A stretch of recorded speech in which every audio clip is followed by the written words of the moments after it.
It is often said that the Second World War began with a roar, with bombs and sirens and boots in the streets, with a sweep of violence that seemed, in hindsight, inevitable.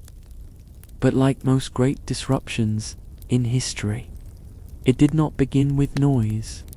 It began with silence, with documents quietly signed in shaded rooms, with long pauses around polished tables, with pens moving over parchment in languages not meant to soothe, but to delay. Bread was baked, train whistles echoed over empty fields, and the sky, for a little while longer, stayed quiet, and outside beyond the embassies, ministries, and command post the world kept spinning. To take a moment and gently press subscribe if you like more history told at this pace, where the past does not rush, and the night stretches long. Tonight, you and I will step gently into that stillness, not to examine battles, not to recount the loudest days, but to rest among the quieter hours that came before. This is not the story of how war was fought. This is the story of how war was prepared for, softly. Before we begin, feel free welcome to leave a comment below, telling us where in the world you re-listening from and what time it is there. A council of countries sitting at long tables, trying to agree on rules that might keep the fire at bay. It spoke softly. For protection, for advantage, should the world shift again. Too softly, perhaps. But it spoke. It's always a quiet comfort to know that someone, somewhere, that long, aching silence, that settled over Europe after 1918. The war to end all wars had ended. But its echo remained. But its pride, quietly, hardened, and then one voice began to rise, not with a shout, but with carefully measured promises. Promises of restoration, of order, of a future in hospitals, in fields, in faces, still recovering, still rebuilding. In train compartments, where advisors stared out at landscapes passing by, wondering what could still be prevented. Still hoping, perhaps, that the noise would not return, that diplomacy would hold, that things like treaties, in the heavy quiet that crept into government halls, into households, is listening to. Maybe in another city, another country, under the same slow sky, that breath held at the edge of history. And if you're still awake, we begin in the shadow of the First World War. But it was not peace that most people felt. Peace had been declared. It was fatigue, a kind of bone-deep weariness that shaped every decision that came next. You can imagine the world then. The League of Nations stood as a symbol of that hope. Meanwhile, not yet for war but for position, Germany, no longer the empire it had been, brooded. Its government stumbled. Other nations watched, listened, paused. They had their own reasons to wait. Britain, balancing its empire. France, still healing its fields. America, turning inward. No one wanted war, but few were willing to stop it. And so the 1930s passed in a series of hesitations, like a candle burning lower than expected. We will trace that drift tonight.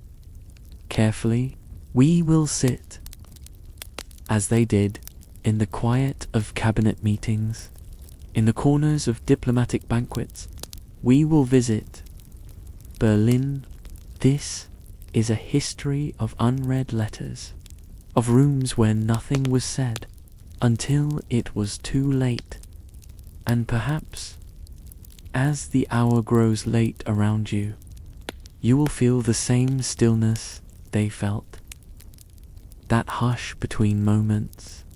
The storm is coming, but for now, there is only the wind and the quiet turning of the world.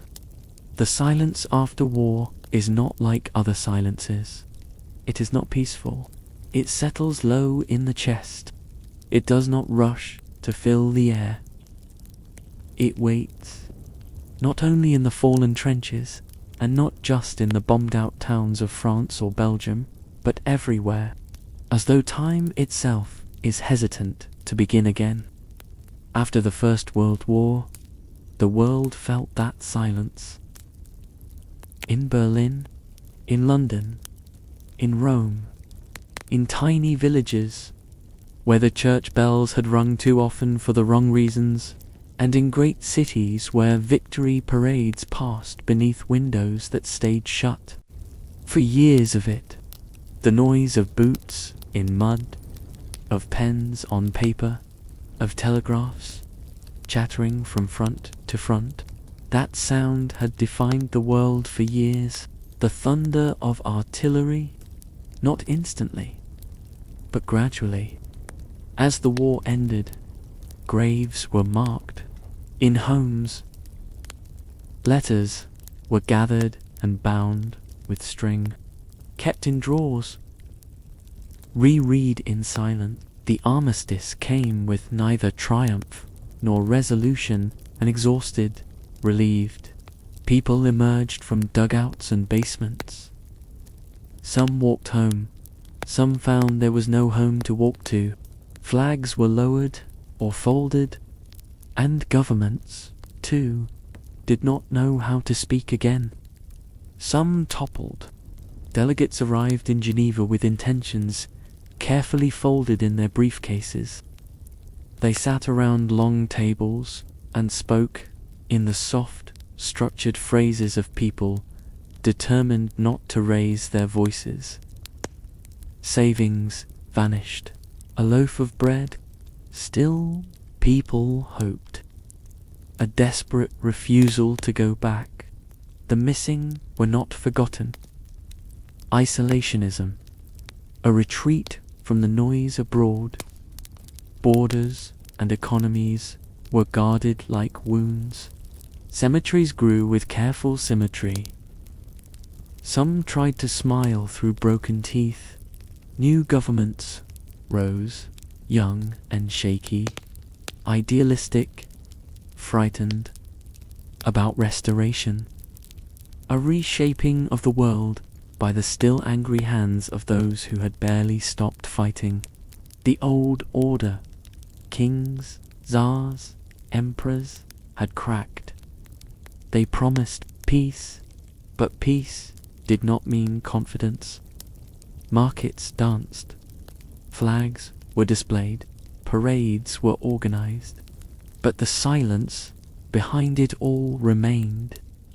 In Paris, in 1919, they sat at tables that groaned with maps and documents.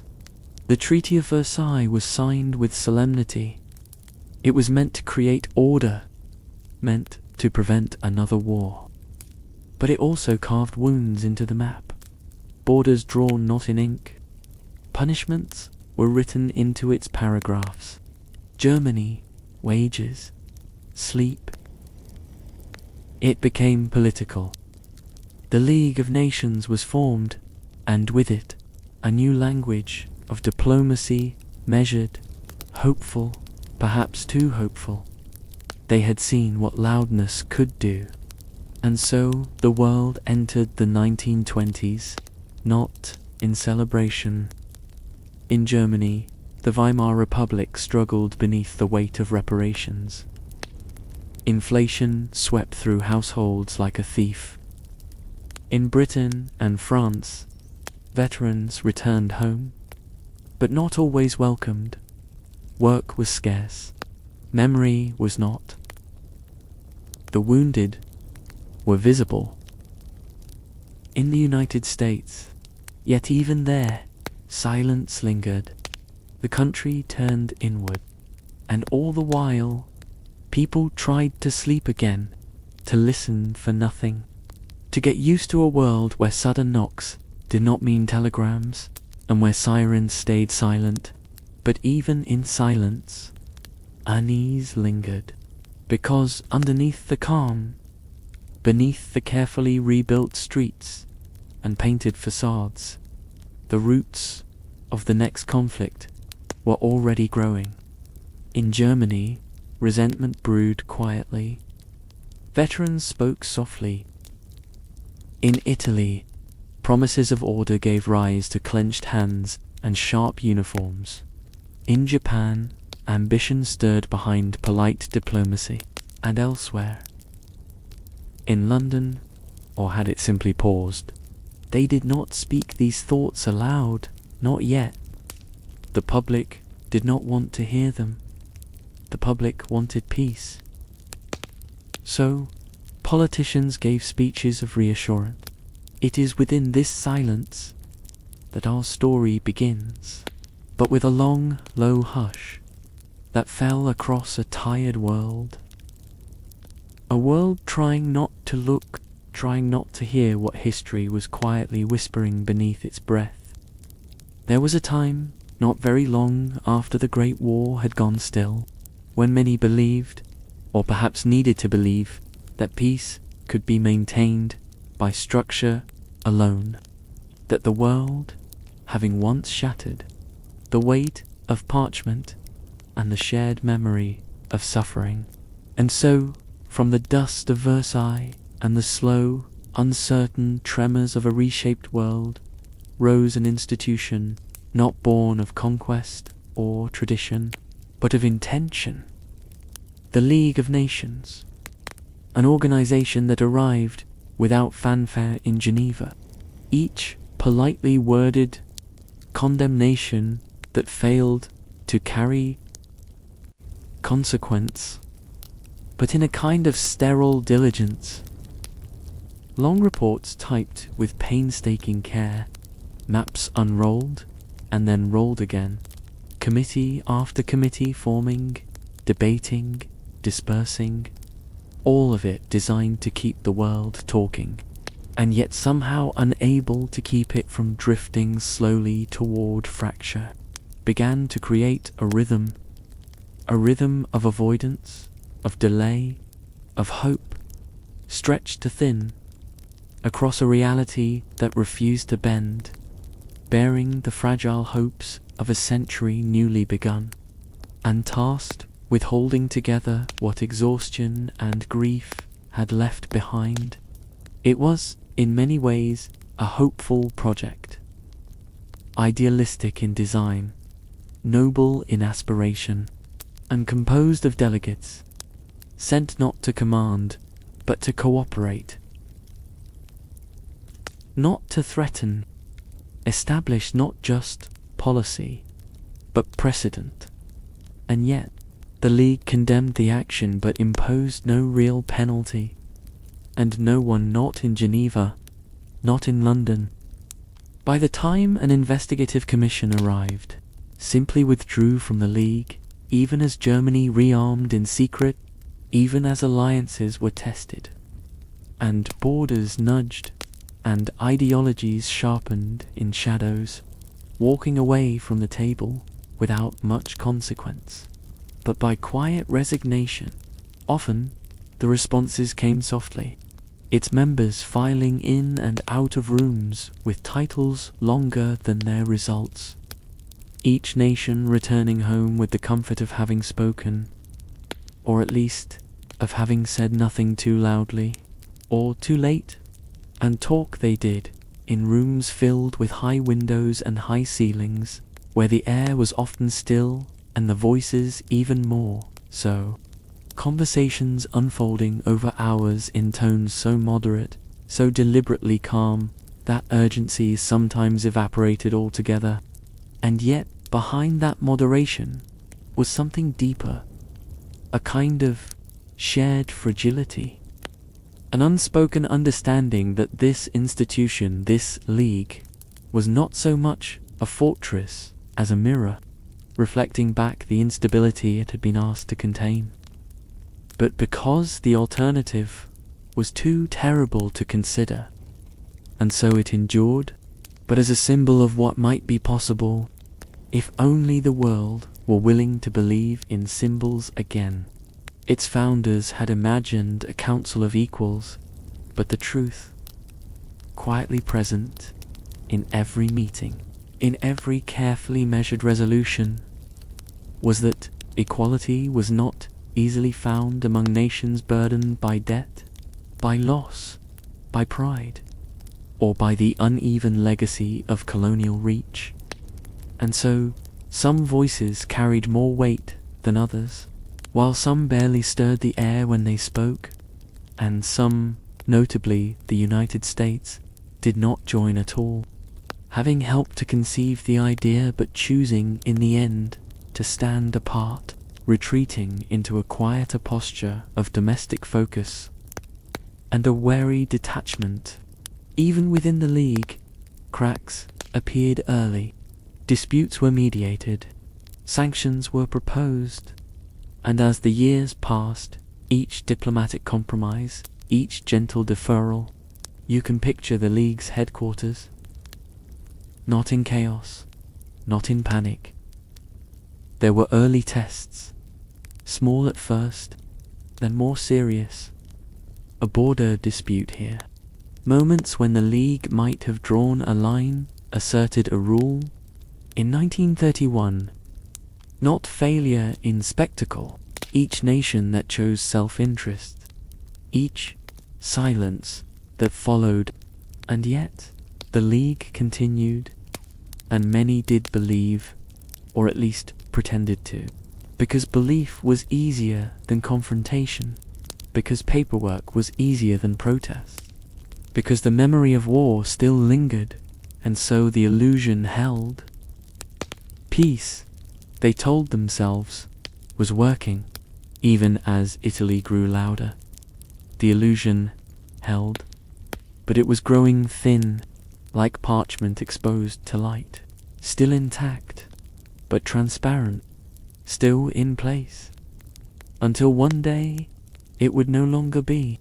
But for now, in these years, before the noise returned, because silence, for now, was still preferable to noise, an illusion.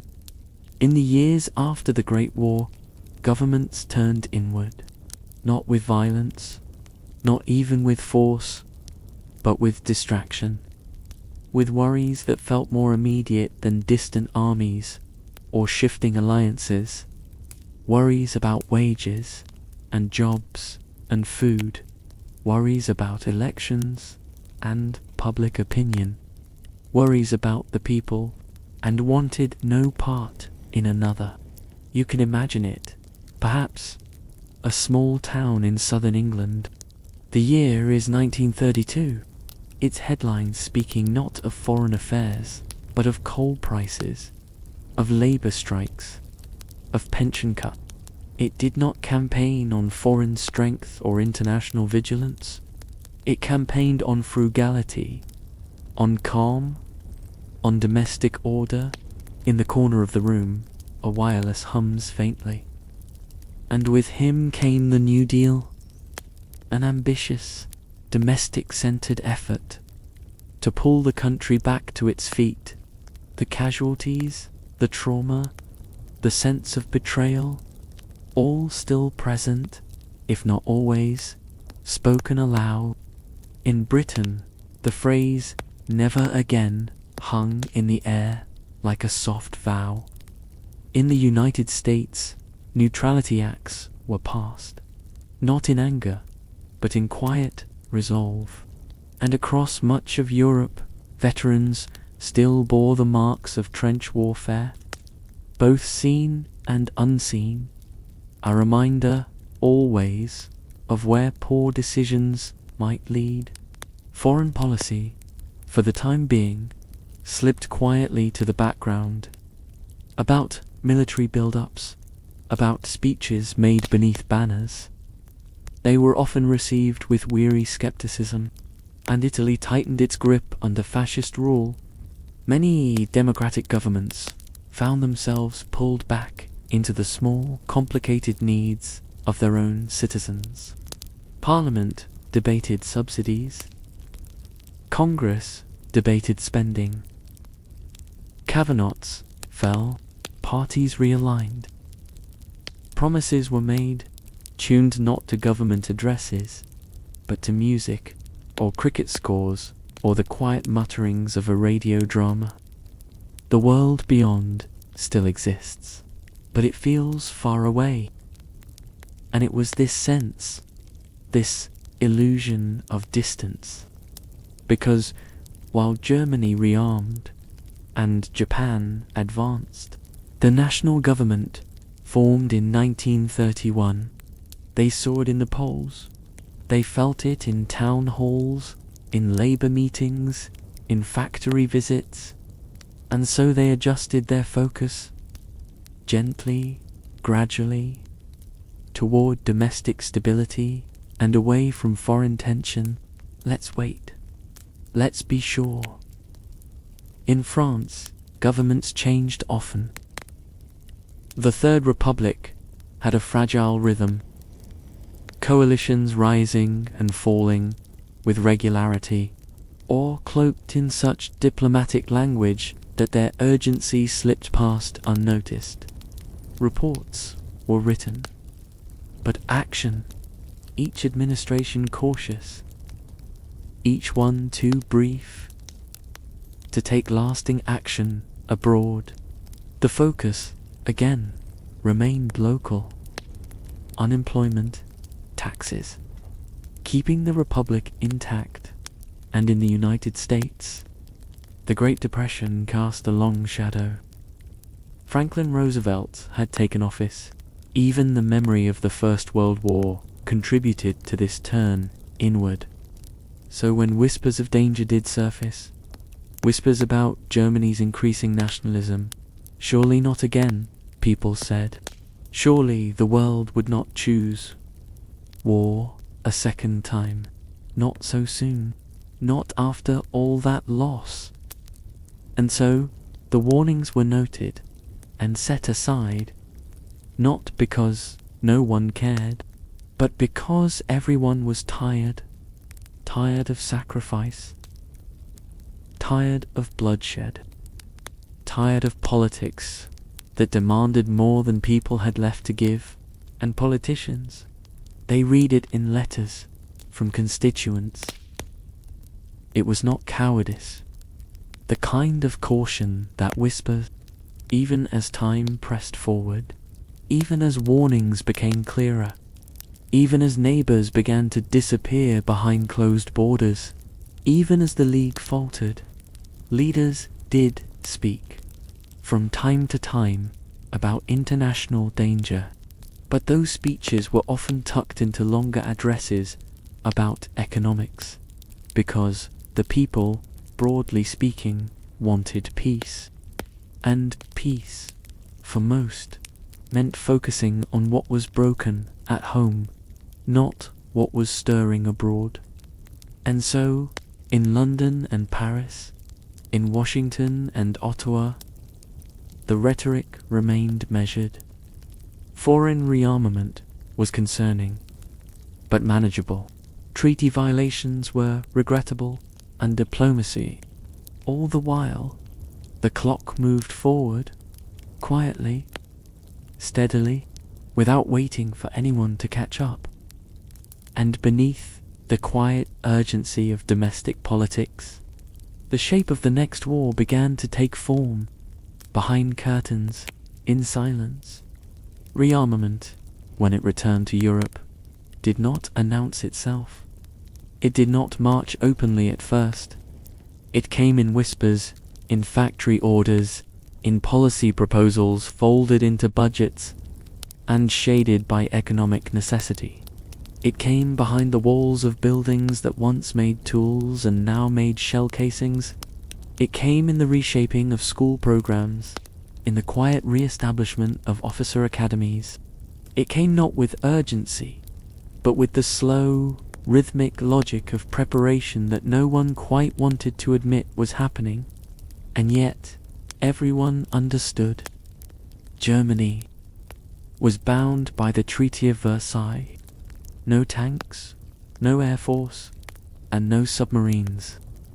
But these restrictions faded with time as enforcement softened and eyes turned elsewhere. By the early 1930s, the cracks in those restrictions had begun to widen.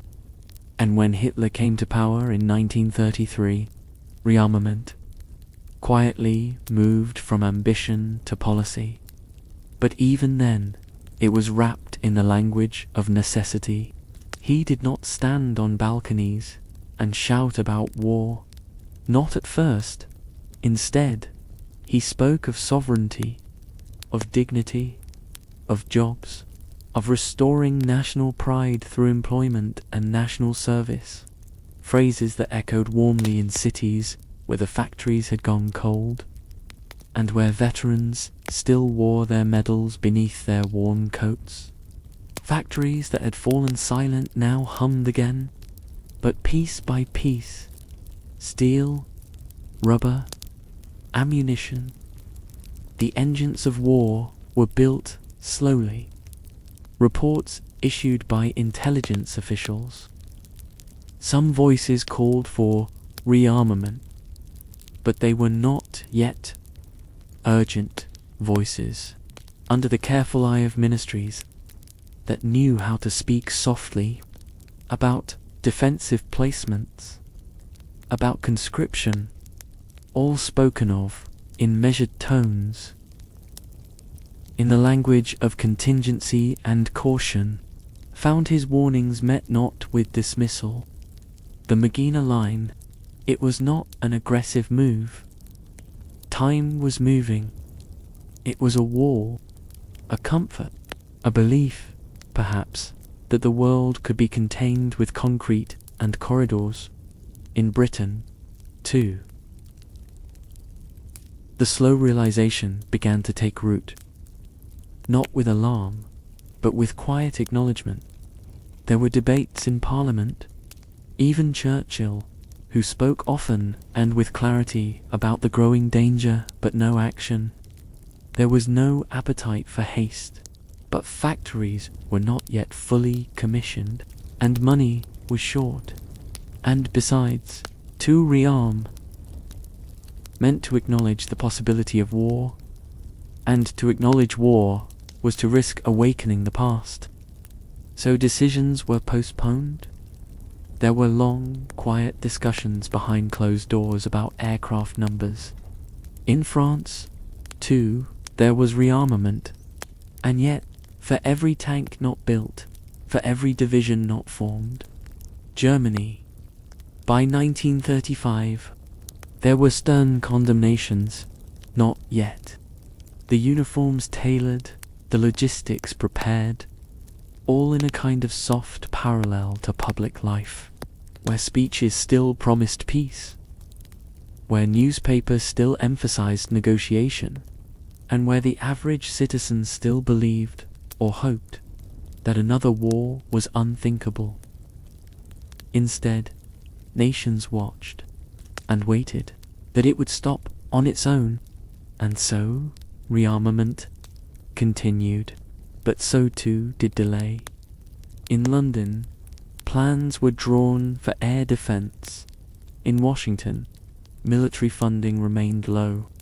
In Paris, reserve units drilled, and in Berlin, production accelerated. Quietly, efficiently, relentlessly. The world was not sleepwalking. It was hesitating, pausing, calculating, trying, and so the engines were built, but history, as always, moves forward. And while it does not always shout, by the end of the 1930s, not with a single step, each one explained, until the road behind could no longer be unwalked. There was only the quiet edge of what came next, building an army beneath the treaties.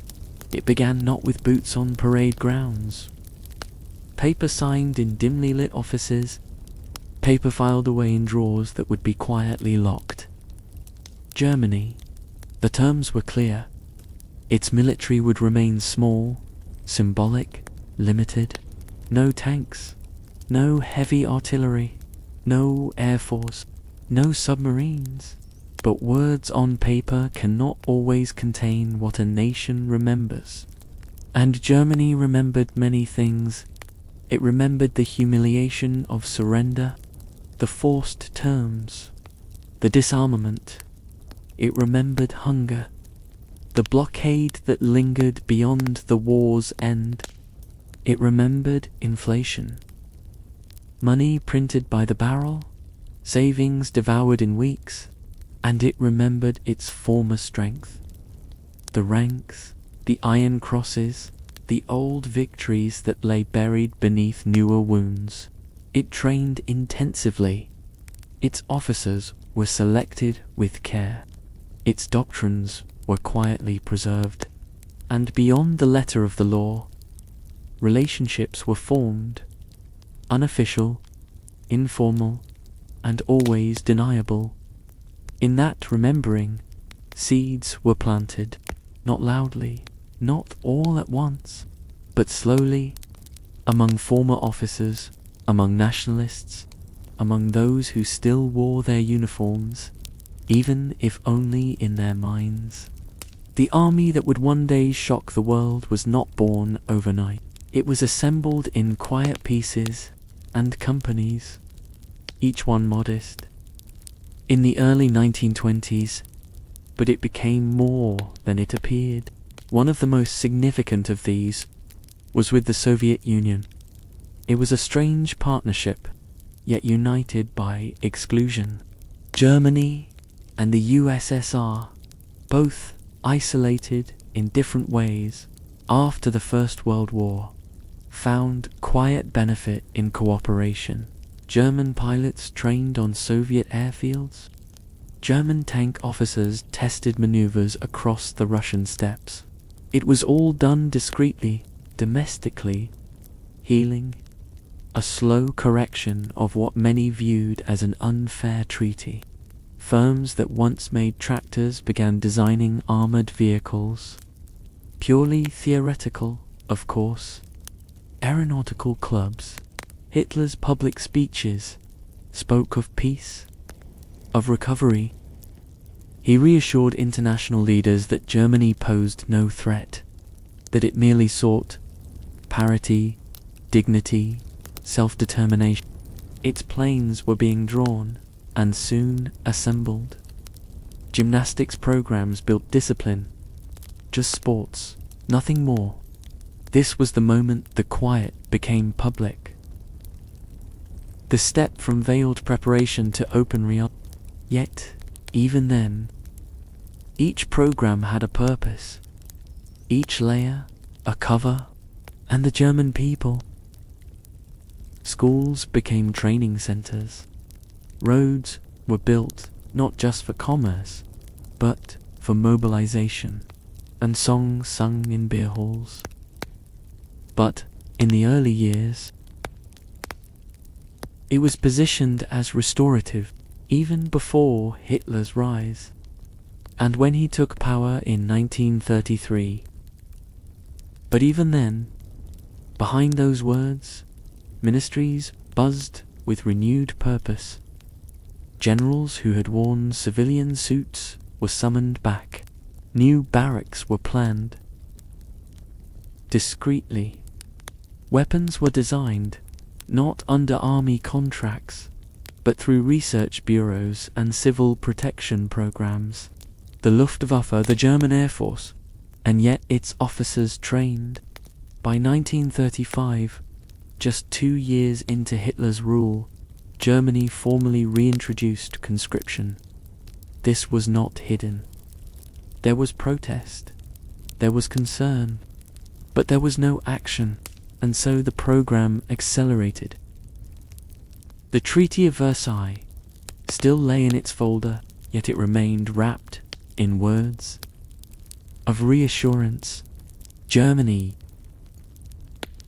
only wished to stand equally, not aggressively. These statements, made at press conferences and diplomatic banquets, and even among those who doubted, few were prepared to challenge. They remembered the last war. They preferred negotiation, or delay, or simply silence. So the German army grew from 100,000 to 300,000, then 500,000, then over 1,000,000. Each rank filled, each piece moved slowly into place. It was a quiet rebuilding of power, a silent architecture of steel and doctrine, and it stood waiting, not yet to strike, but to be ready, because the moment would come, and when it did, there would be no pretense. But for now, it remained mostly unseen, mostly unspoken, mostly within the shadow of what once had been, and what, quietly, was being prepared to be again. Nor you. Nor you. The world, in the mid-1930s, was not blind to what Germany was doing. Not truly, but it was often ... willing to wait, willing to listen to explanations, willing to hear what it hoped to hear. And Germany, for its part, spoke with care. It spoke not as a conqueror. It used not the language of war, not yet, but the phrasing of legality, of parity, of fairness. His speeches, loud to his own people, were often measured when addressing the world. To foreign emissaries, he could be polite, almost warm. He extended invitations. He hosted dinners, he reassured. And in the soft, often murky world of diplomacy, tone mattered more than urgency, volume less than vocabulary. Hitler, though frequently remembered for his fire and fury, a context, a gentle gesture. Germany, it merely wanted what other nations already possessed: an army of defense, an air force for protection, a place at the table, and such arguments, while hollow, were framed with the right words, the words of international law, the rhetoric of sovereignty, just soldiers walking. It was not deception in the theatrical sense. There were no false moustaches or secret doors. It was announced formally through government channels, not hidden behind closed gates. Hitler presented it as a necessary step, one which merely brought Germany into alignment with its neighbours, Britain, France. It was in the midst of an election. The army advised caution. Britain, for its part, issued concern, but suggested the issue might be resolved through further negotiation. The Soviet Union, there was, instead, something more subtle, a diplomatic choreography. For every violation of the Treaty of Versailles, there was a speech to accompany it. There were objections, certainly, but they were softened by uncertainty. Had given strict orders. If met with military resistance, the troops were to withdraw. By the lack of political will to enforce older agreements that had begun to feel like burdens of another time. When Germany reintroduced conscription in 1935, he asked, quite simply, why not us? But by speaking them softly, slowly, and with a rhythm that made each step seem somehow manageable.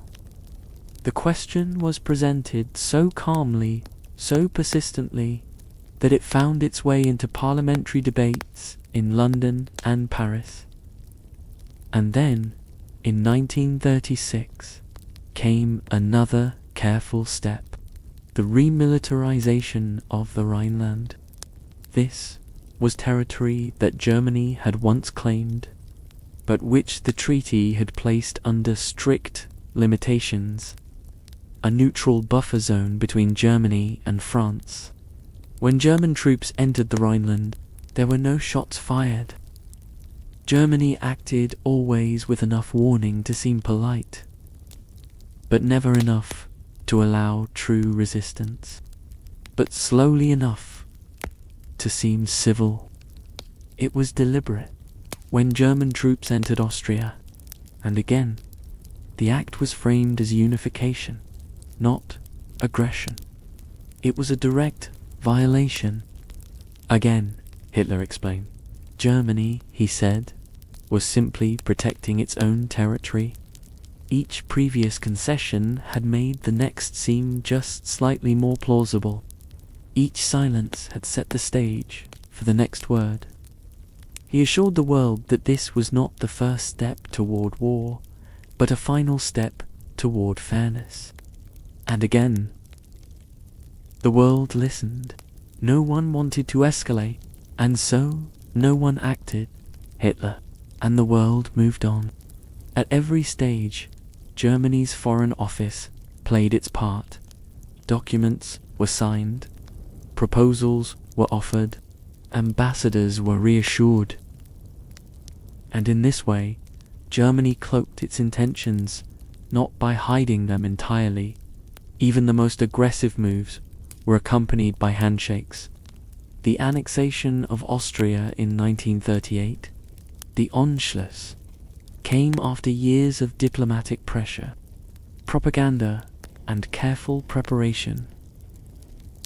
Germany claimed it was protecting German-speaking people, restoring cultural unity, bringing stability, and the world again paused. It paused in meetings, in newspaper editorials, in formal statements of concern, but concern was not action. And while officials discussed legalities and reviewed treaties, time to move, time to normalize the unacceptable. By the time observers began to understand the full pattern, and so the world remained engaged, Germany signed agreements, and broke them, and signed more, and offered a document. There is a kind of testing that does not come in the form of a question. It comes, instead, in motion, but with one eye watching the horizon for a response. In the mid-1930s, Germany began testing the edges of what it could do. Not all at once, not loudly, but by moving slowly into areas once considered untouchable, and watching always. The first and clearest test came in March of 1936. Quiet morning, when German soldiers began to cross the Rhine River into territory that had been demilitarized under the Treaty of Versailles. It wasn't announced with drums or banners. It looked, to some, like a patrol, like a routine movement of men in uniform. It was a grey. It was a violation, deliberate and undeniable. The Rhineland was meant to be a buffer, but treaties, as always, are only as strong as the willingness to enforce them. Under the terms of the treaty, the move into the Rhineland was a gamble, one taken on the assumption that no one would stop him. Hitler had long believed, but he also knew that if France responded militarily, he would lose. Germany's army, if timed right and presented, British officials, for their part, expressed disapproval but framed the occupation as taking place in Germany's own backyard. The French government, facing internal instability and deeply reluctant to act without British support, hesitated. It was, they said, understandable. Under pressure, Austrian Nazis, supported and encouraged from Berlin, campaigned for unification. They stirred unrest, demanded alignment, and so the test was passed. The message was clear. A careful violation. They met no resistance. The German press called it Anschluss, a joining, a reunification of the German people. Encouraged, Hitler turned next to Austria. For years, Germany had applied pressure, culturally, politically, and through propaganda. The Austrian government, it turned to Italy, to France, to Britain. They speak the same language. Some said it was peaceful, others added, but no one offered more than words. By March 1938, Germany demanded concessions from the Austrian Chancellor Kurt Schuschnigg. But Hitler would not wait, fearing a no vote, and again, it was passed. On March 12th, German forces crossed into Austria. Many Austrians welcomed them, though others watched silently, uncertain of what this new alignment might bring. The annexation was declared the next day. It was, once again, a violation of the treaty. But the world's reaction was muted. France, still focused inward, said little. Britain, now led by Prime Minister, many in Britain even believed the annexation made sense, and so another line was crossed. But that it was simply redrawing lines that perhaps had been drawn too harshly, an atmosphere where each subsequent act seemed just barely more aggressive than the last. Prepared for what would come next, carefully, cautiously, successfully. What Hitler understood, what his advisors understood, was that the world had grown wary of sudden moves, but was still vulnerable to slow ones. Two moves that came dressed as logic. Each time Germany stepped beyond its bounds, it watched the reaction. Each time it found hesitation instead of resistance, it stepped again. The Rhineland, each step laid the groundwork for the next, and behind each move, there was no chaos, no open violence, only a quiet recalibration. Only a quiet recalibration of what was considered acceptable. Even among critics, the sense was not that Germany had launched a war. This gradual escalation. Silence became complicity. Polite conversation became postponement. And Germany, having tested the boundaries of diplomacy and found them soft. Not all wars are won with weapons. Some are won or lost. In ledgers, in timetables, in factory schedules and shipping routes, and in the long, soft shadows of economic decisions that, on their surface, seem ordinary, even bureaucratic. Germany in the mid-1930s was a country still recovering, or appearing to recover, from economic collapse. The Weimar era had seen hyperinflation, foreign loans, and severe unemployment. But under Hitler's rule, that narrative began to shift. The world saw a revival. Roads were being built. Factories reopened. There were new uniforms in the streets. Not just soldiers, but workers in tidy overalls, women in white aprons. Shops were busy again. Newspapers, tightly controlled, spoke of progress, of industry. Two outsiders, precisely measured, that helped fuel its deeper preparations, because behind the front of normalcy, The German economy was quietly, steadily aligning itself toward war. Not declared war, not yet. The transformation was subtle. Germany, still bound by certain treaty obligations, at least in theory, could not afford to be overt. So it framed its programs in civilian terms. Factories that produced trucks were actually building chassis, adaptable for tanks, chemical plants, labeled for agricultural use, quietly ramped up production of synthetic fuels and explosives. Steel quotas increased.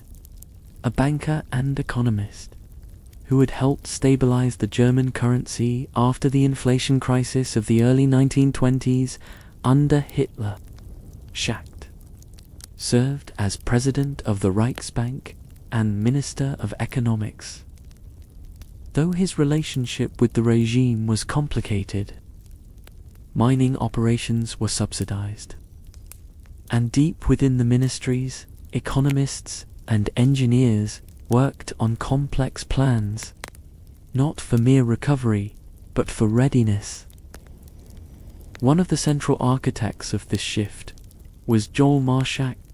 Schacht's strategies focused on rebuilding industry through state planning, tight control of imports, and barter trade agreements. Foreign currency was tightly rationed. Germany could not afford to depend on volatile international markets, so it created its own, often closed-loop arrangements with weaker economies, trading finished goods for raw materials, always on favorable terms. Germany needed iron, coal, oil, rubber, introduced by Hermann Göring, that explicitly aimed to make Germany ready for war, if necessary, within 4 years. Copper, and when it could not buy enough, it turned to science. Fuel itself, arm itself, quietly, efficiently, thoroughly. Synthetic fuel programs were launched. Rubber substitutes were developed. Everything from soap to steel was recalculated in terms of strategic need. This was not yet a war economy in the full sense, but it was a directed economy. In 1936, this alignment was formalized through the 4-year plan, a program. It focused on autarky, economic self-sufficiency. Germany, surrounded by potential enemies, could not risk dependence. It needed to feed itself, and so the plan touched every corner of life. Agricultural production was reorganized. Imports were limited, except where absolutely essential. Investment flowed into railroads. Strategic materials were hoarded, always in secret. Some believed the economic boom would moderate the regime's politics. Others, more quietly, simply saw profit. Foreign observers noticed this change.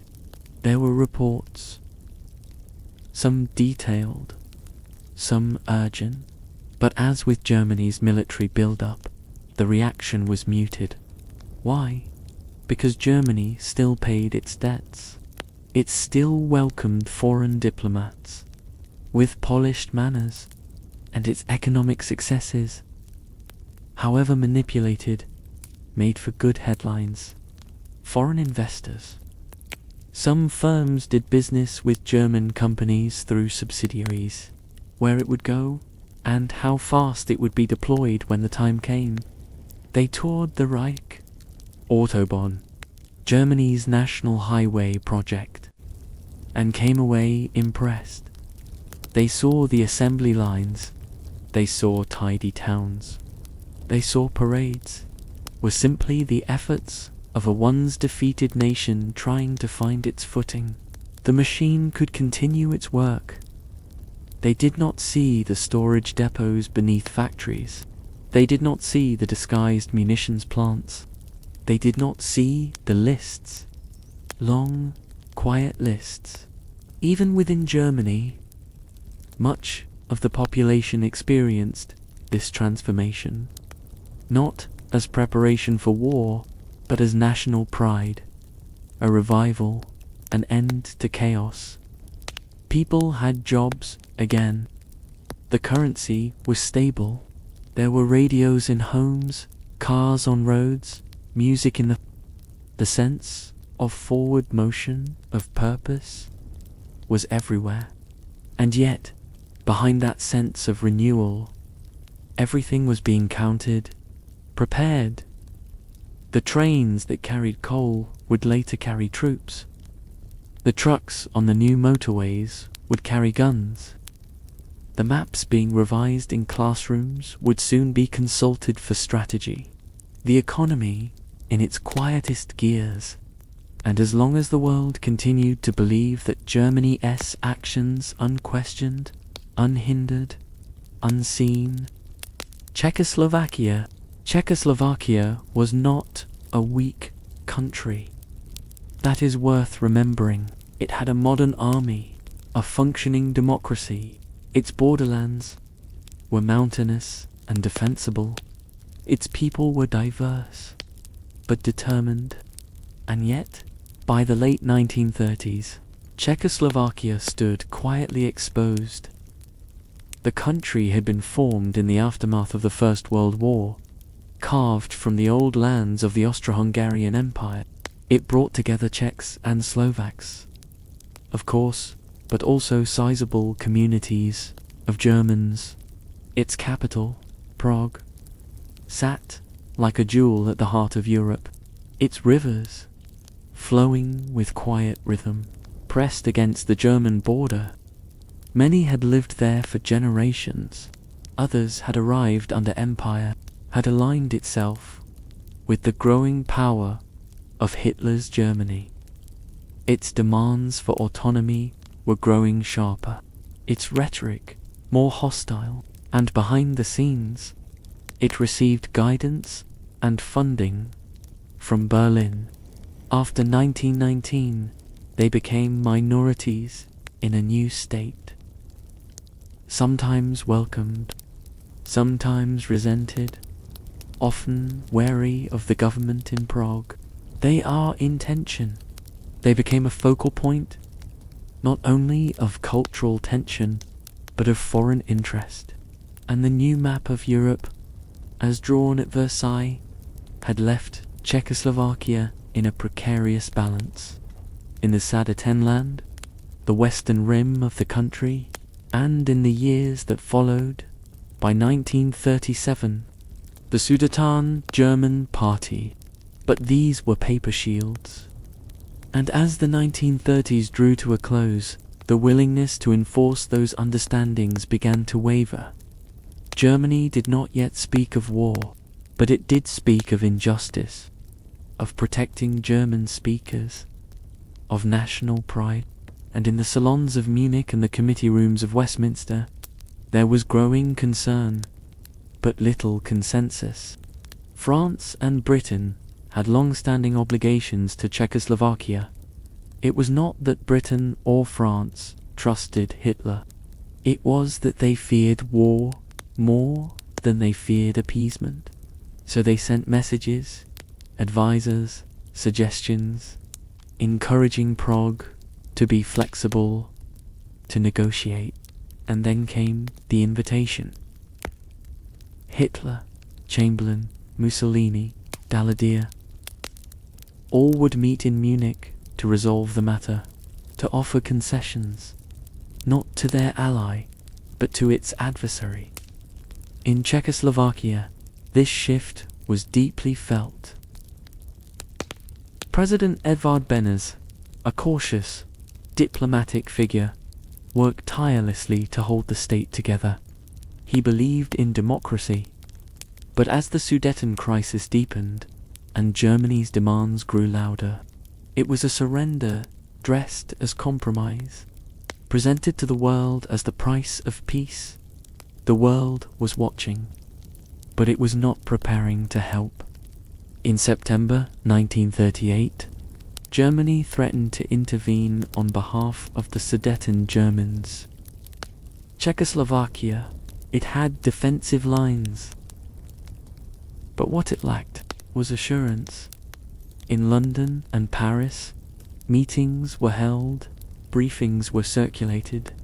It was the subject of the meeting, and in the span of 2 days, its fate was quietly decided.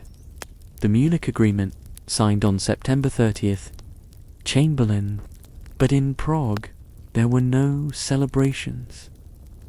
There was only silence, but still slow, began to understand that it was no longer negotiating with a regime that respected borders.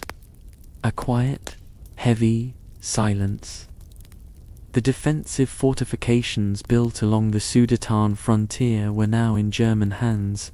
The border, once a line of protection, was now a corridor for invasion, and within the country there was despair. The government resigned. The population waited. Germany, having taken the Sudetenland without firing a shot, promised it wanted nothing more. But promises, like maps, are only as strong as those who believe in them. In March 1939, less than 6 months later, German forces entered what remained of Czechoslovakia. No justification, no provocation, no resistance. The country was dismembered. Slovakia was declared a client state. Bohemia and Moravia became a German protectorate, and the world shocked. It had never been about German speakers. It had never been about national pride. It had been a test, and Czechoslovakia had been left to face it alone. Chamberlain's letter and the price of peace. Neville Chamberlain was not a man of haste. He was measured, deliberate, born into a political family, educated in business, quiet by nature. He was not given to spectacle or grand declarations. That with enough understanding, with enough handwritten agreements and face-to-face meetings, the world might be held just a little longer in its fragile calm. And yet, by the late 1930s, he had become one of the most watched figures in Europe. He believed, sincerely, patiently, and perhaps desperately, that peace could be preserved through conversation. When Hitler rose to power, Chamberlain's response was not confrontation. He wrote, his aircraft, a twin-engine Lockheed, crossed the Channel and the forests of Bavaria, bringing him not to battle, but to bargaining. He flew to Germany 3 times in the fall of 1938, and especially one in his late 60s. He carried with him not weapons, but paper. Each visit was careful. By himself and Hitler, affirming that the two nations desired never to go to war again. Polite. He met Hitler in Berchtesgaden, then again in Bad Godesberg, and finally in Munich, where the fateful agreement over Czechoslovakia was signed. Through it all, Chamberlain maintained the same calm exterior, respectful, restrained, believing that each step back from the brink, however small, was worth the risk. On September 30th, after the Munich Agreement was signed, and the image, now so often revisited in hindsight, was never intended to be triumphal. It was meant to be soothing. He addressed the crowd waiting outside 10 Downing Street with his now famous words. Winston Churchill, from the back benches, warned that the agreement was not a triumph, but a tragedy. He spoke with the weariness of foresight, describing the settlement not as peace, but as a defeat without war. He believed what he said, and many in Britain, though not all, believed it. 2. Promises were exchanged. After Hitler violated the Munich Agreement by invading the rest of Czechoslovakia, the guarantee stated that Britain would come to Poland's aid if it were attacked. Understandings clarified.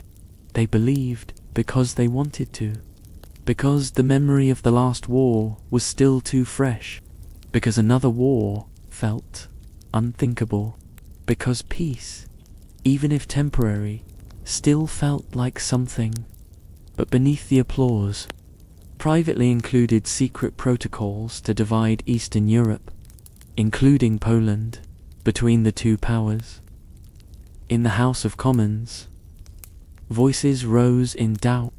Germany and the Soviet Union, long enemies in principle, signed the Molotov-Ribbentrop.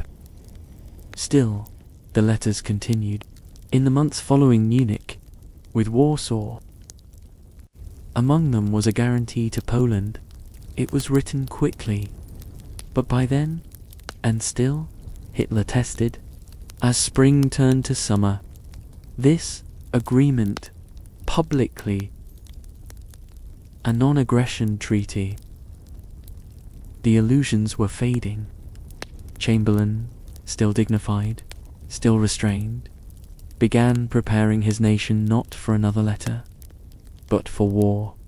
And yet, even in those last quiet weeks of August, the effort to delay continued. Envoys were sent, diplomatic notes exchanged, a final telegram sent from London to Berlin.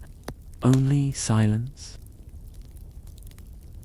And then, on September 1st, the final test. And this time, there was a response. 2 days later, Britain and France declared war.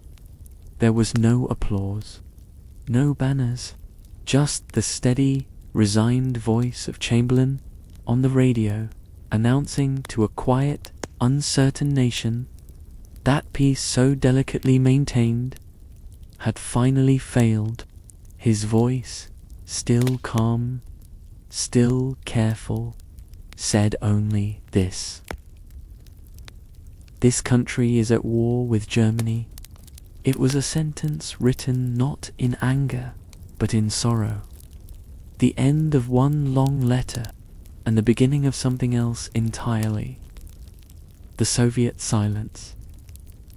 In 1939, not just in distance, but in posture, its leadership, dominated by Joseph Stalin, watched the growing storm in Europe with a mixture of skepticism. The West distrusted the Soviets. The Soviets distrusted the West, and between them, an entire continent was preparing for something vast. Stalin had no illusions about Hitler. He had read Mein Kampf.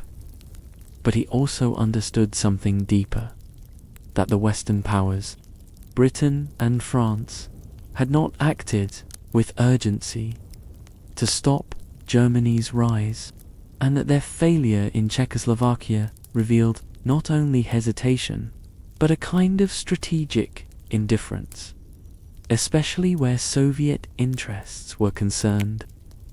He understood Germany's ambitions and its hatred of Bolshevism. So the Soviet Union waited. It watched the Anschluss, the remilitarization, the swallowing of the Czech state, and it heard the West say little. No alliance was extended to Moscow, no binding commitment offered. The British and French governments sent delegations to negotiate mutual defense with the U.S., but they came by boat, not by plane. They arrived late, they arrived without full authority, and they arrived too unsure of whether they even wanted the alliance they were proposing. The Soviet leadership opened another channel, one that had, just months earlier seemed impossible. There were discussions, yes, but they were slow, formal, layered in diplomatic caution. To Stalin, this hesitation said more than any formal communique.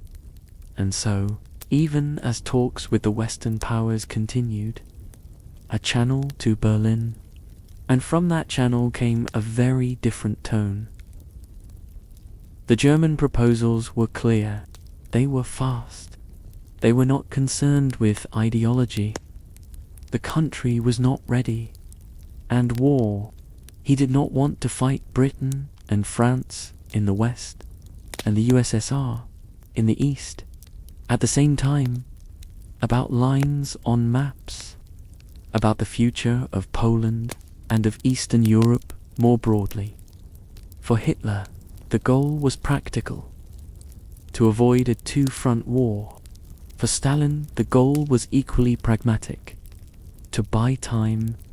The Soviet military, the Red Army, was not ready. Two regimes, bitterly opposed in principle, agreed to slice through borders that had been written in the blood of the last war. And so, on the night of August 23rd, 1939, its full name, the Treaty of Non-Aggression between Germany and the Union of Soviet Socialist Republics. To the public, it was presented as a simple agreement between nations to avoid hostilities, but privately, in a secret protocol attached to the treaty, the two powers had drawn a new map of Eastern Europe. Poland would be divided, the Baltic states, and thus, with quiet pence in a quiet room, when news of the pact reached the world, there was shock, not in the streets, but in the newspapers, the ministries, the foreign offices. The assumption had been that Hitler and Stalin would never cooperate.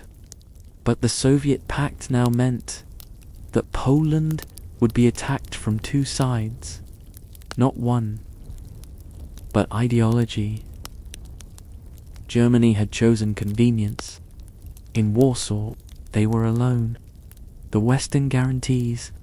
France and Britain had declared they would defend Poland, and from Moscow, after the signing, the anti-German rhetoric vanished from Soviet newspapers. The Soviet press began referring to Germany with neutral terms. Trade increased. It was not partnership. It was not friendship. It was strategy. And behind it all, Stalin remained as he always had. Cautious, distant, unreadable. He did not trust Hitler, but he understood him. And for now, the Soviet Union would stand still, would watch, would let the West and Germany exhaust one another, and then, perhaps, step in on its own terms. But history, as always, does not obey the plans of men, and when war did arrive, as it soon would, it would move faster, wider, and more brutally than even the secret architects of this shadowed pact had imagined. The silence that followed, August's last days. There are silences that soothe, and there are silences that weigh. The last week of August 1939 was filled with the latter, across Europe, in Warsaw, in Paris, in London, in Berlin. The air grew still, but not peaceful. It was a stillness thick with anticipation. A strange quiet wrapped around every station, every embassy, every family breakfast. There were no bombs, no broadcasts of invasion. And yet, the feeling had changed. It had tilted. In Berlin, orders were whispered. Troop trains were on the move. Uniforms were adjusted, supplies counted. Final messages coded and decoded in plain rooms with hard walls and tired men. And in London, the tension wrapped itself around the airwaves. The BBC issued regular updates, always careful, always measured. Chamberlain continued to speak calmly, but even he had stopped using the word peace. It had become too fragile. In Warsaw, to rumors, to the quiet urgency in the voices of officials, to the trains that had begun to run more frequently, some carrying soldiers, some carrying school children leaving the cities, just in case. The weather, in those final days of August, was unremarkable. Warm, dry, the sort of weather that should have been filled with late summer chores, market stalls, and the sound of radios. Instead, there was a hush, not total, but enough to sense that something large had already begun, though its noise had not yet reached the ear. On August 24th, a week before the invasion of Poland, Britain passed the Emergency Powers Act. It gave the government sweeping authority in anticipation of war, censorship, conscription, the ability to requisition suppliers. It was passed quickly, almost silently. The sort of legislation meant not to excite, but to prepare. Gas masks were distributed. He met with generals in private, his tone flat, his gaze often distant. There were reports, then and later, that he hesitated, that even he sensed the line he was about to cross. Church bells, once a sound of celebration, not built yet, but sketched. France, too, began to mobilize. Its troops began assembling, its reserves called in, but everything moved with the rhythm of reluctance. Like men waking slowly from a dream they had hoped would never return. And in Germany, behind all the confident headlines, behind the front pages and propaganda, even there, a certain stillness had crept in. Hitler, normally theatrical, had grown more withdrawn in those final days. But the machine was already moving. The trains were scheduled, the agreements signed. To turn back now would be to unravel what had been built for years. And so, on the evening of August 31st, as twilight settled across Central Europe, orders were finalized, the signal was given, and then, in the darkest hours of morning, planes took flight, and the silence shattered. The invasion of Poland and the delay of response. The first sounds came not with speeches, steel wheels on Polish rails, tanks crawling over border roads, slick with night dew, and then a rumble, a soft, distant thunder of artillery near the town of WWII, where bombs fell not on soldiers but civilians in the quiet hours before dawn. The German battleship Schleswig-Holstein opened fire on the Polish garrison at Westerplatte. A hospital was struck. A market square collapsed into dust. But even as walls fell, the world still hesitated to call it what it was. At 4:45 a.m. on the 1st of September, it was a coordinated, deliberate assault. A full invasion, not a border skirmish. Poland's defenses were brave, but they were overmatched. Germany's army had been preparing for this for years. The Polish countryside, mechanized warfare that would define the early years of the Second World War, planes targeted railroads, tanks surged through open plains, paratroopers landed behind lines. And still, for nearly 2 days, the British and French governments met. They prepared statements. They contacted Berlin with a final ultimatum: withdraw your forces or face war. But time, by then, had already decided. Poland was burning, no withdrawal, and this time no one could pretend otherwise. So, at 11:15 a.m. on the 3rd of September, Prime Minister Neville Chamberlain addressed the British people over the radio. His voice, composed, said simply, "This morning, the British ambassador in Berlin handed the German government a final note. I have to tell you now that no such undertaking has been received, and that consequently, this country is at war with Germany." There were no cheers, just the low hum of radios across a nation. A war had begun. 2 world powers had joined the conflict. Towns emptied as fast as possible, though nowhere felt safe. Warsaw, and yet, for days, very little changed on the Western Front. No immediate attacks. They hoped quietly, desperately, that the Western Allies would open a second front. That help would arrive. No bombs fell on Paris or London. No German divisions surged westward.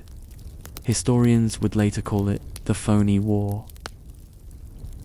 A strange, uneasy pause where war had been declared, but the guns remained mostly still. But for Poland, there was no pause. The war was real. It moved in columns of smoke and steel. Poland, already overwhelmed in the west.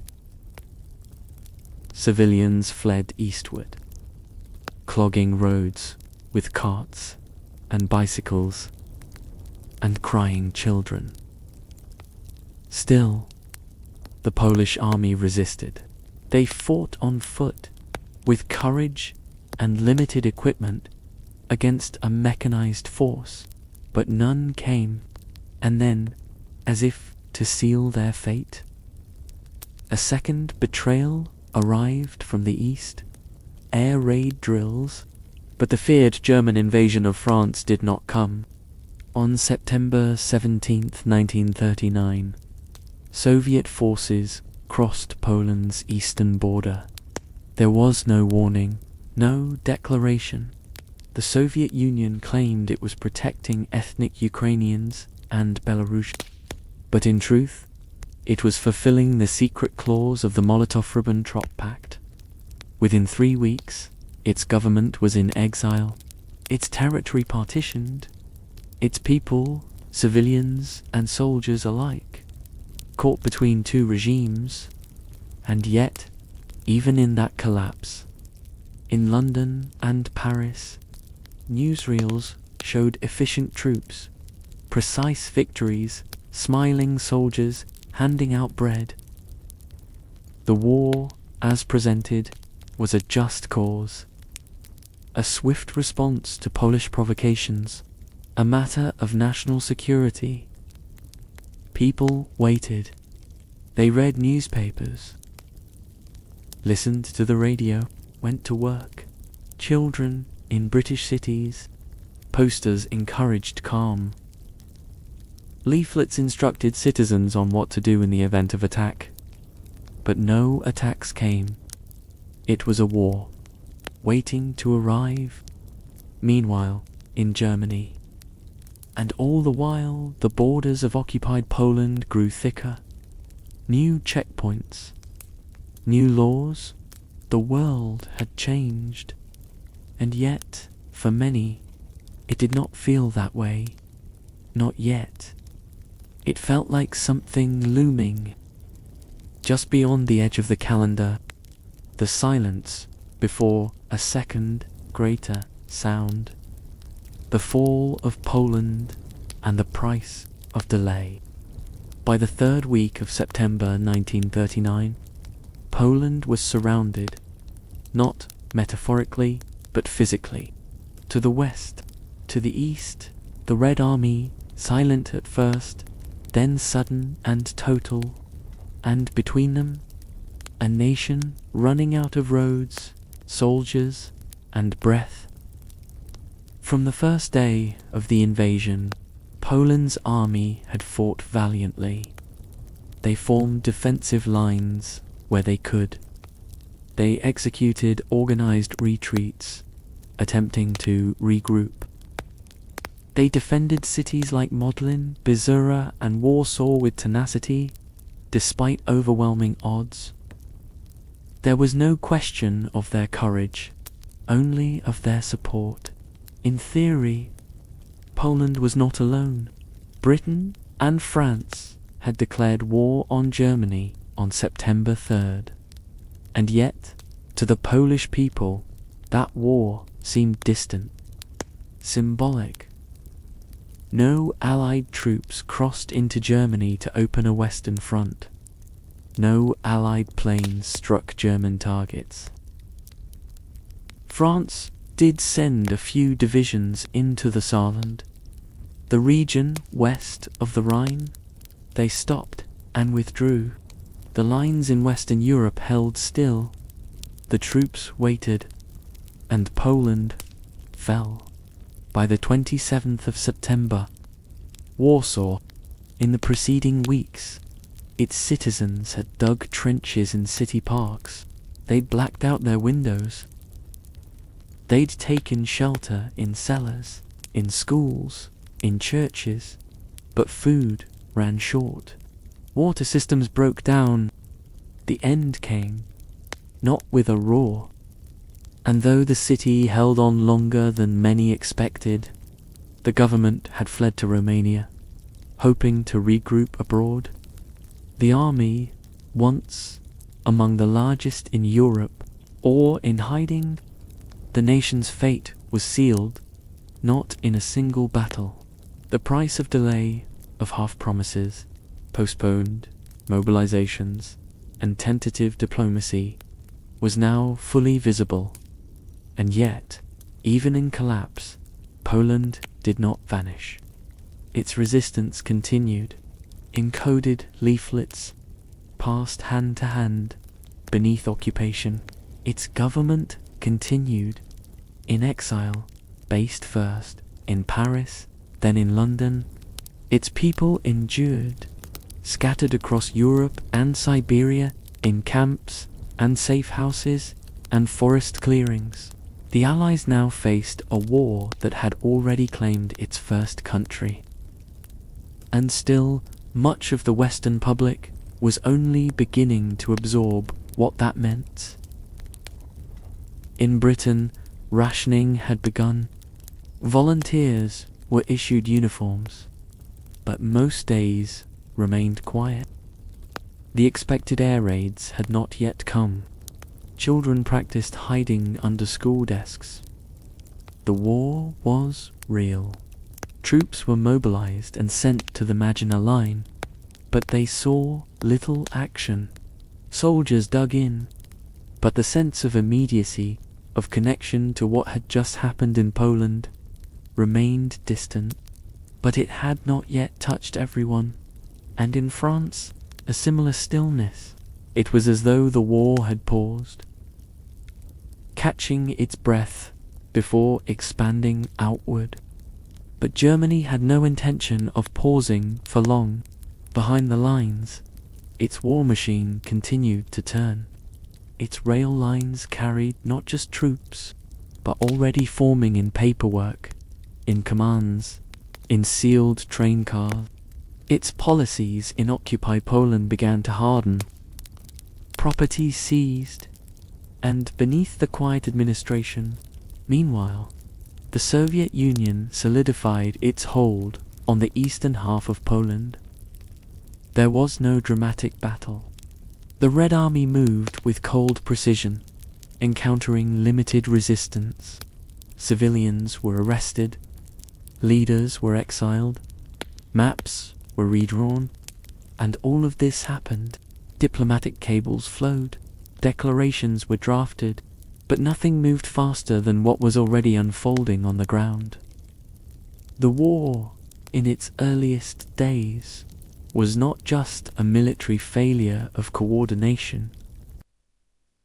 It was a diplomatic one, and that failure would echo in Norway, in the Low Countries, in France.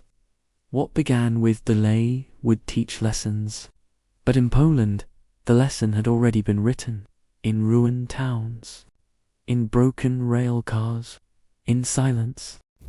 The refugees, displacement in the war's first weeks.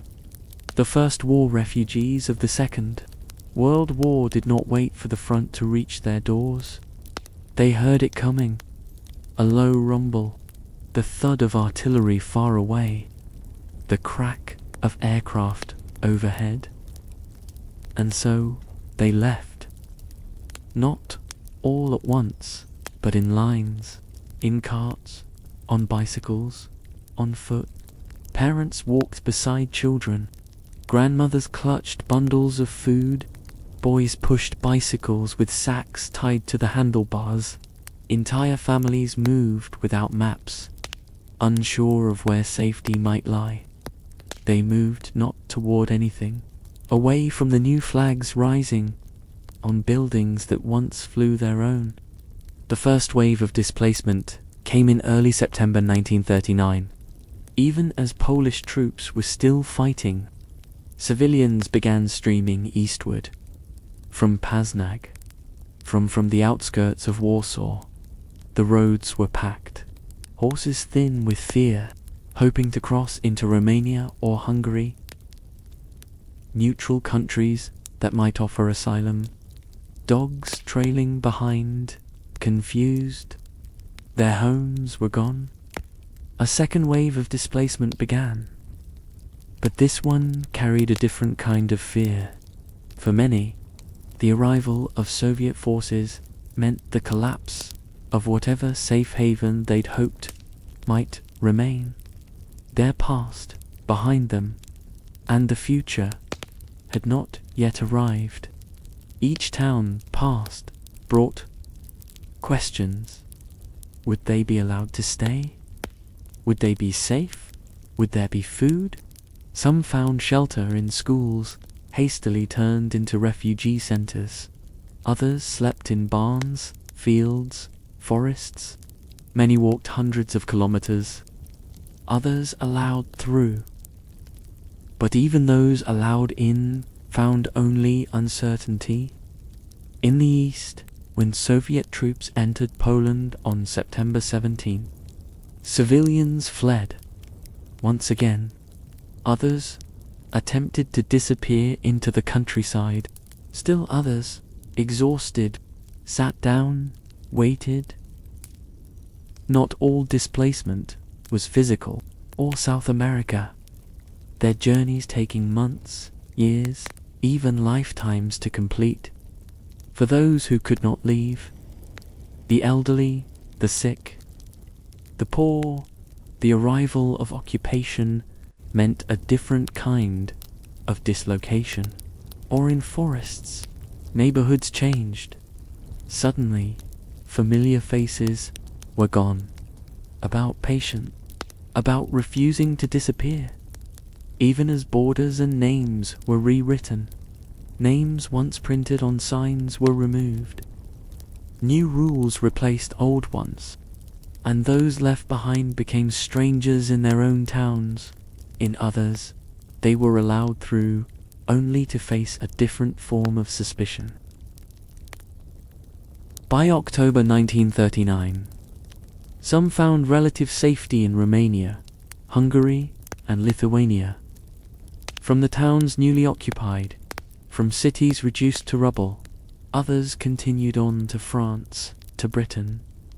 Sometimes by train, a lucky few reached Palestine or the United States, but most stayed closer to home, displaced, not across oceans. They settled with distant relatives, or in church basements. Throughout it all, they built secret schools for refugee children, They delivered food to those in hiding. They wrote letters in code. They passed messages between refugee camps. The early refugee experience was not only about flight.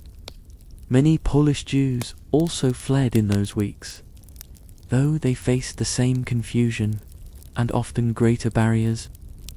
In some places, they were turned away. For some Jewish families, the Soviet-occupied eastern regions offered relative safety, at least for a time. For others, both Germany and the USSR posed threats, though of very different kinds and intensities. And so they walked, waited, moved again.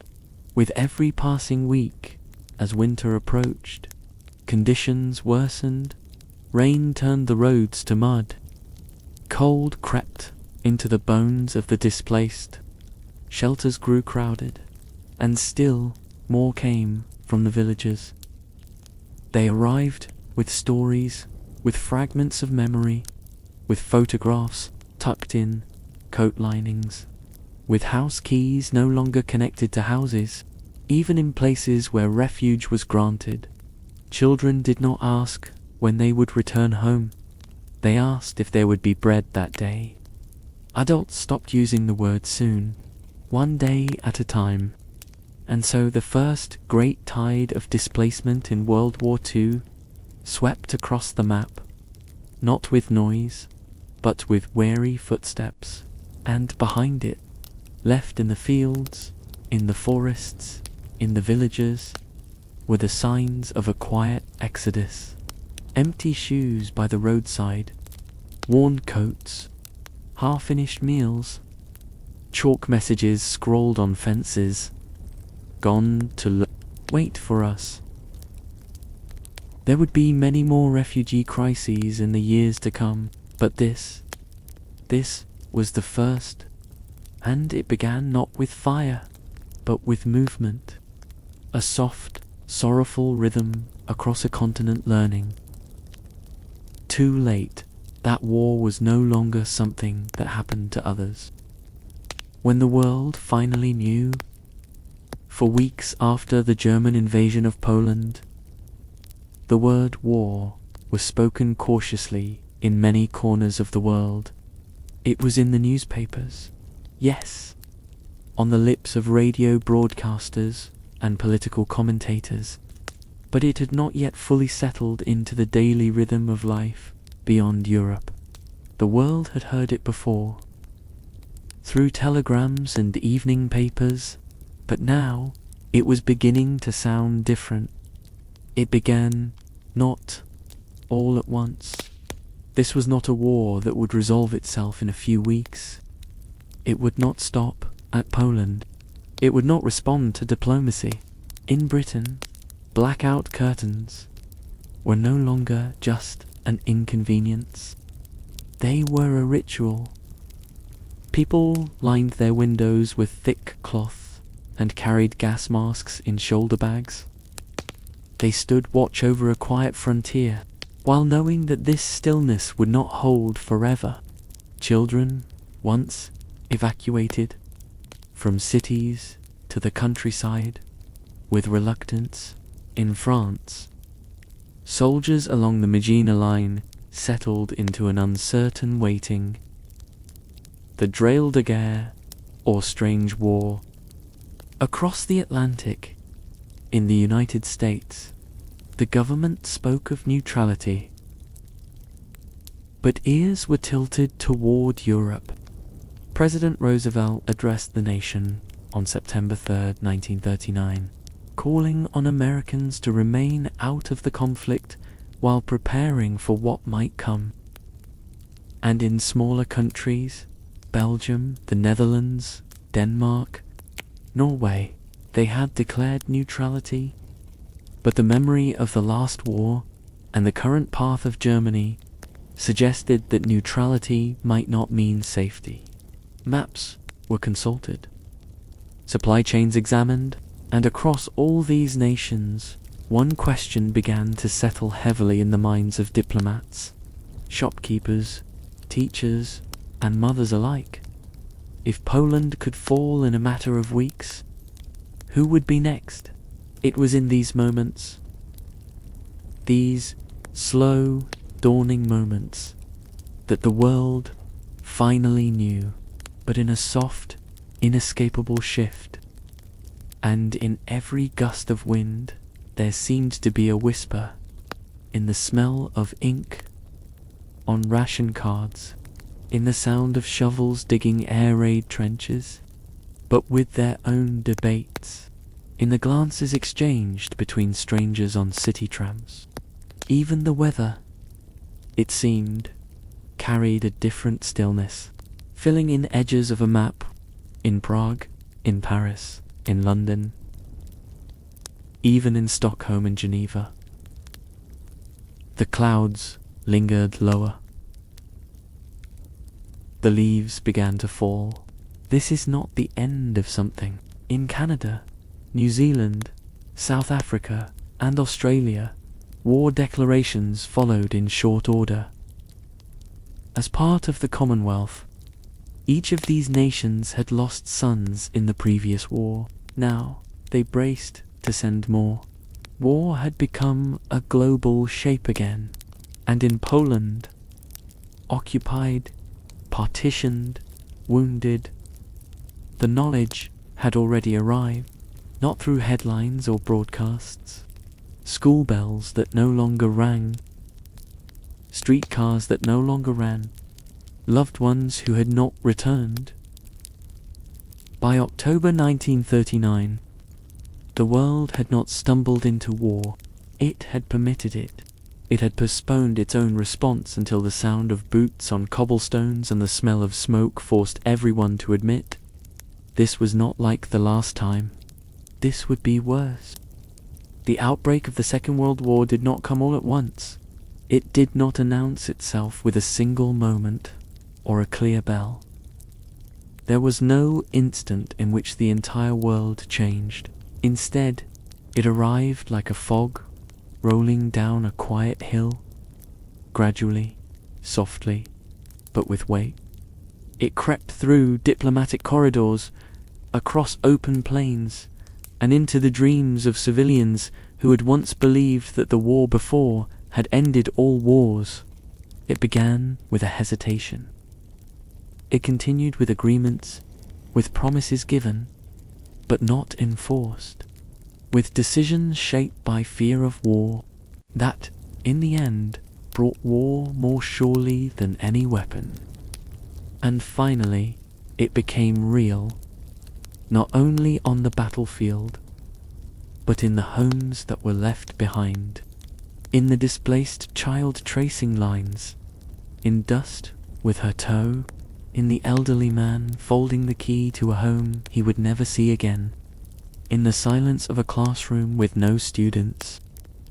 What we have followed tonight, not through malice, but through doubt, not through cruelty.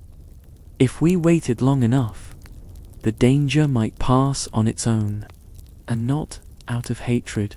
It teaches us that silence is not always peace.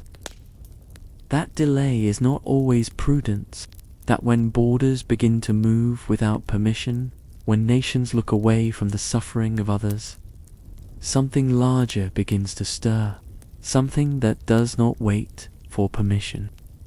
And yet, as we reach the end of this story, it is important to remember, we are not there now.